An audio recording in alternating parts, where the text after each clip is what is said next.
Kita mulai dari yang bikin melongo sampai geleng-geleng kepala. Nomor 10, Manhunt 2. Manhunt 2 itu game yang isinya bener-bener cuma soal cara ngebunuh orang dengan cara yang paling sadis dan brutal. Kamu bakal berperan jadi karakter yang kabur dari laboratorium penelitian, terus panjang jalan kamu harus eksekusi musuh pakai barang-barang di sekitar kayak plastik, kaca, atau gergaji mesin. Skandalnya meledak karena game ini dianggap nggak punya nilai seni atau cerita yang mendidik sama sekali. Isinya cuma murni simulasi jadi psikopat yang haus darah. Di Indonesia, game ini nggak pernah dapat izin edar resmi dari dulu sampai sekarang karena dianggap merusak mental pemainnya. Pemerintah kita lewat sistem sensor ngelihat kalau visual eksekusi di game ini terlalu eksplisit dan bisa memicu perilaku kekerasan di dunia nyata. Makanya, kalau kamu cari di toko game resmi atau platform digital dengan region Indonesia, game ini nggak bakal muncul karena emang udah di blacklist dari awal rilis. Hal yang bikin game ini makin nyeleneh adalah sempat ada perdebatan soal sensor blur di adegan eksekusinya. Versi aslinya saking parahnya sampai dilarang di banyak negara, dan pengembangnya terpaksa nutupin adegan sadis itu pakai efek visual biar bisa dijual. Tapi tetap aja, di mata hukum kita, konten inti yang lampilin penyiksaan manusia itu udah melanggar norma kemanusiaan dan aturan konten digital yang berlaku di tanah air. Sampai detik ini, Manhunt 2 tetap jadi salah satu game paling haram buat dimainin secara terbuka. Kalau ada yang ketahuan nyebarin atau jual versi bajakannya secara luas, itu bisa kena jerat hukum soal penyebaran konten kekerasan.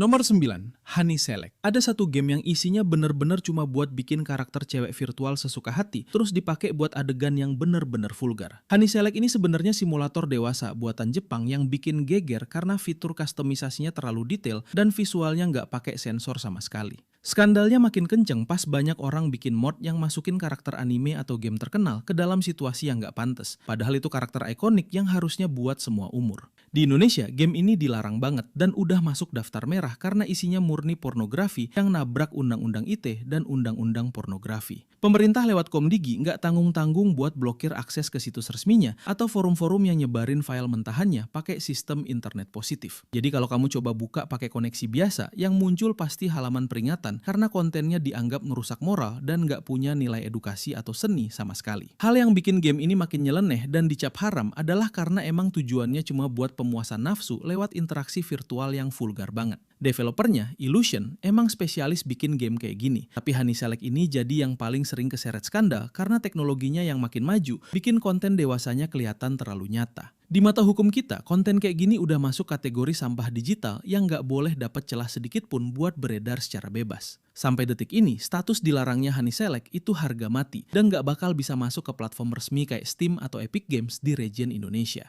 Kamu nggak bakal nemu game ini di toko fisik maupun digital yang legal karena emang dari awal isinya udah nabrak norma kesusilaan yang dijunjung tinggi di sini. Jadi kalau ada yang masih nekat nyebarin atau jualan game ini, mereka